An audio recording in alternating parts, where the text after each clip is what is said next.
todos. Nós vamos passar aqui um pouco do que aconteceu num processo que já duram mais de 10 anos, da evolução do processo do sistema de aprovação e licenciamento da Prefeitura de Cuiabá, e como foi sua migração para o BIM. Bom, para que vocês entendam, ele tinha um contexto há 11 anos atrás, que vai ser entendido no vídeo que eu vou passar para vocês. Corrupção, lentidão no processo, enfim, e sem identificação de algumas das causas. E aqui esse vídeo é um vídeo curto, vocês vão entender, é uma reportagem da TV Record, para vocês entenderem um pouco do contexto.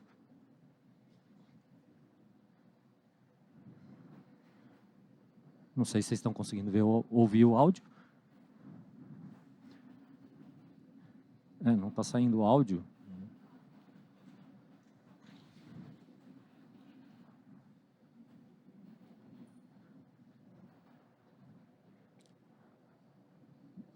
Produção, tem algum problema com a passagem do vídeo? Não está saindo o áudio.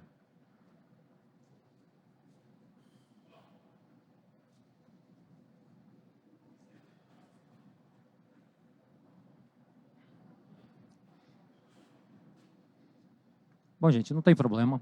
A ideia aqui era passar um pouco de um cenário que a gente tinha. Opa, agora eu estou conseguindo ouvir um pouco do áudio. Está muito baixo.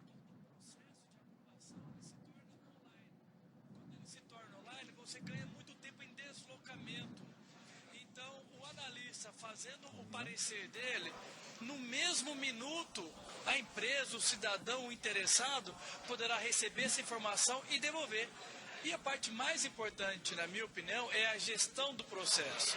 O secretário, a diretora vão ter, de maneira rápida, eficiente e segura, todas as informações daquele processo. O sistema digital de aprovação de projetos significa desburocratização do serviço, podendo diminuir o tempo de resposta para aprovação dos projetos de meses para até 15 dias. Cria transparência para que nós possamos saber exatamente com quem está o processo, se a demora tão falada historicamente em Cuiabá na aprovação é culpa da prefeitura, de qual profissional dentro da prefeitura, ou se é culpa de alguém externo à nossa gestão. Portanto, eu acredito que será uma grande ferramenta, coloca Cuiabá na modernidade, né, dessa relação com esse setor a nível de vanguarda no Brasil, e será uma grande contribuição para o desenvolvimento, né, do setor imobiliário tão importante na nossa capital. O desenvolvimento do sistema custou R$200 mil, valores pagos pelo Sindicato da Indústria da Construção Civil de Mato Grosso. É que a celeridade dos processos de aprovação de obras beneficia diretamente as empresas de construção civil, além de pessoas físicas que desejam construir e precisam de celeridade. Hoje nós temos um levantamento do setor que de 12% a 15% do custo de um imóvel é licenciamento, é burocracia, é papel. Então, se a gente conseguir que isso se reduza, nós vamos conseguir dar um benefício para a população. Bom, vocês entenderam aí um pouco do contexto, né, um contexto de 11 anos atrás, em que a gente topou esse desafio junto com o Sinduscom para automatizar, sistematizar e digitalizar o processo de aprovação e emissão de alvará e licenciamento ambiental da Prefeitura de Cuiabá. Nesse contexto, a gente desenvolveu uma plataforma em nuvem para que todos os munícipes profissionais pudessem acessar a plataforma, se credenciar, fizemos um apoio, comunicação em alinhamento com os órgãos, CREA e CAL, para que isso acontecesse. E um pouco do processo, aqui um pouco da cara da plataforma, onde a gente tinha inicialmente os registros da identificação do imóvel, do responsável técnico, autor do projeto, etc., a tipologia, o objeto de requerimento, o zoneamento, etc., a entrega da documentação, tudo feito diretamente num processo, além de uma integração com o zoneamento e com algumas informações que eram declaradas no início do processo. Bom, isso aqui é um pouco da tela, de algumas telas do checklist, de documentação e do processo. Uma das características da plataforma, que esse era um dos grandes objetivos, era identificar aonde tinha o problema no processo de aprovação e emissão de alvará. E esse problema ele foi identificado a partir de a digitalização de um processo, de um workflow, idealizado na época pelo prefeito Mauro Mendes, que hoje é governador do estado, em que ele gostaria de verificar os tempos de análise dos analistas, além de incluir no processo uma verificação de um fiscal de campo para verificar início ou não de obra e outras questões. É interessante aqui citar que esse processo, ao longo desses 11 anos, sofreu uma série de atualizações e mudanças. Então, esse processo vem evoluindo, e cada nova gestão, mudança de legislação, a gente faz essa substituição, essa troca, incorporação de novas etapas do fluxo, validações, elimina etapas e etc., de acordo com a equipe, de acordo com os processos, procedimentos e legislação. Bom, a plataforma ainda tinha uma plataforma de colaboração, então tinha o advento de você conseguir reunir num único local toda a comunicação, o comunique-se ao solicitante era feito diretamente na plataforma, conceito de uma rede social, disparando notificações automáticas por e-mail, integração com a Fazenda para emissão de guia e pagamento, controle de versão de documento, visualização de documentos CAD, etc. Tá bom, até que a gente tinha o projeto assinado digitalmente, o alvará emitido, com uma característica, né, de ter um QR Code para verificação, para eliminar essa questão da falsificação de alvarás na cidade, sim, existia, e um aplicativo móvel para poder fazer verificação e fiscalização durante a execução. E esse aqui era o grande objetivo do prefeito naquela ocasião, que era justamente ter os KPIs para medir aonde estava o problema, que região está crescendo, quais são os maiores tipos, qual é o tempo maior de análise por tipologia, etc. Bom, isso aqui era um pouco do sistema de licenciamento, como é que foi a linha do tempo, né? Então, primeira versão, a versão 1, onde a gente focou em criar um banco de dados de profissionais, um banco de dados do zoneamento, os processos eletrônicos de protocolo. Tivemos uma segunda versão do sistema, onde a gente incorporou o licenciamento ambiental, a integração com o uso do solo, estudo de impacto de vizinhança, etc., integração com o sistema, automatização para a geração das guias. Na terceira versão do sistema, a gente teve a incorporação do alvará ou da emissão do processo autodeclaratório, que virou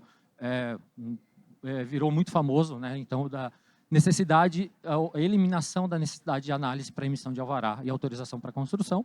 Então, a gente liberou também disponibilizou o alvará automático. E onde a gente está hoje, que é com o BIM, é onde a gente quer chegar, né? Então, a gente está no meio desse processo, né, onde a gente estabeleceu um plano piloto para desenvolvimento dos modelos, validação dos modelos automática usando o conceito do IDS, usando o compliance check de modelos, criação desse banco, enfim.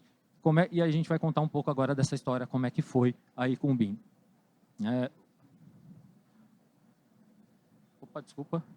Então, a gente teve duas linhas de atuação. A primeira linha de atuação a gente desenvolveu dentro da nossa plataforma funcionalidades de visualização de arquivos IFC, de leitura de IFC e validação de regras. Tá bom, mas a gente tinha que ganhar escala, ganhar velocidade, e a gente fez uma parceria com a Future Insight, que tem cases de aplicação de processo regulatório e aprovação em Roterdã, em Helsinki e em uma série de países na Europa, exemplos bem-sucedidos que foram inclusive apresentados no ano passado aqui no Brasil. A gente fez uma integração e aplicou a utilização dessa plataforma dentro da nossa solução.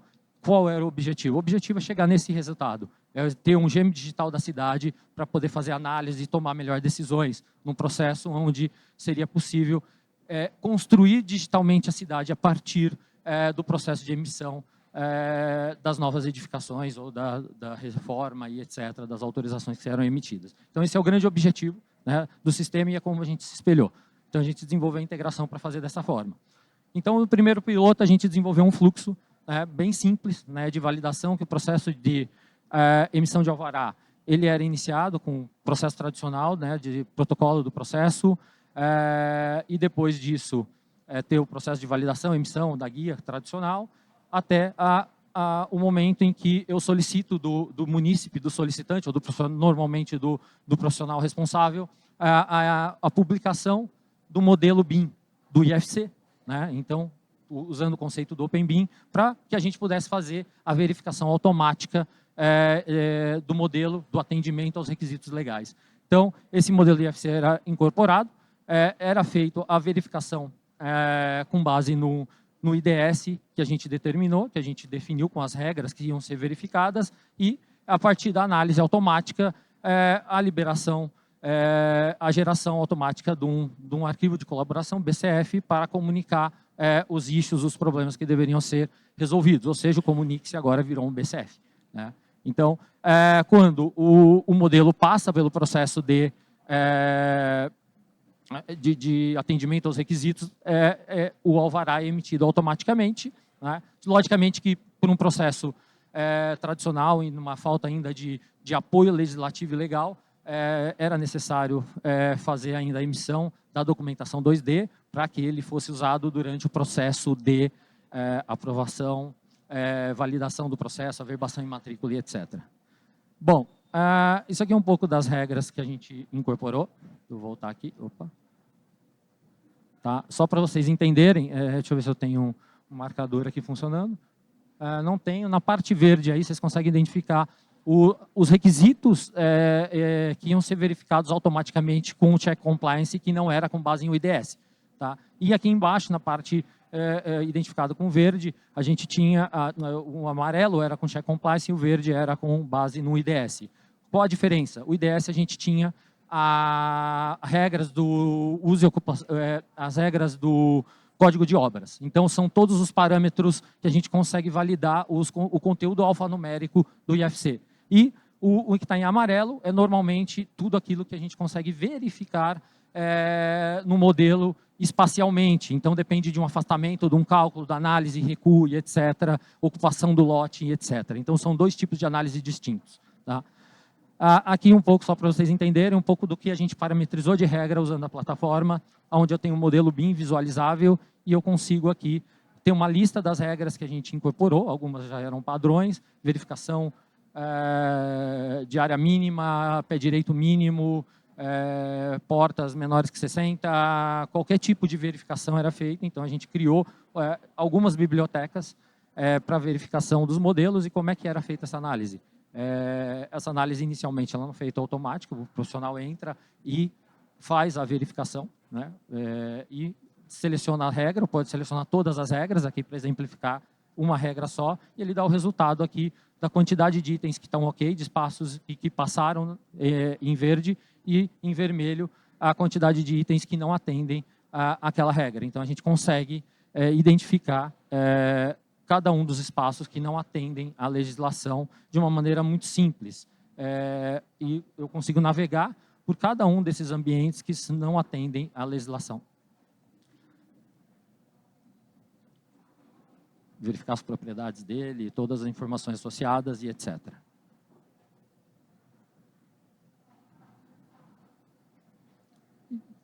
Depois, apertar um botão, gerar um BCF, né, para comunicar o solicitante dos itens que não atenderam o requisito legal.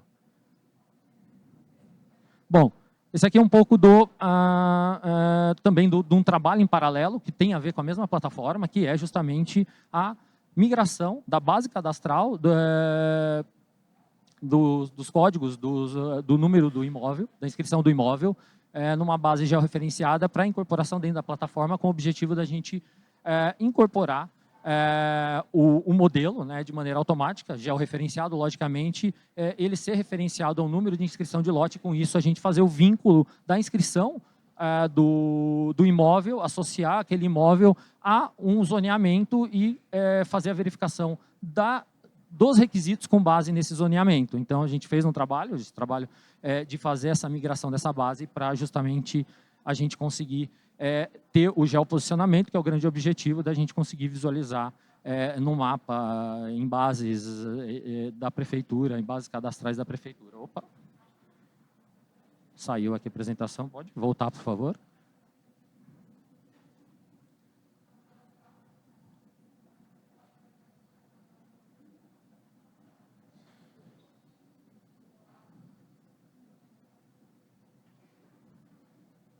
Vocês podem voltar à apresentação, por favor?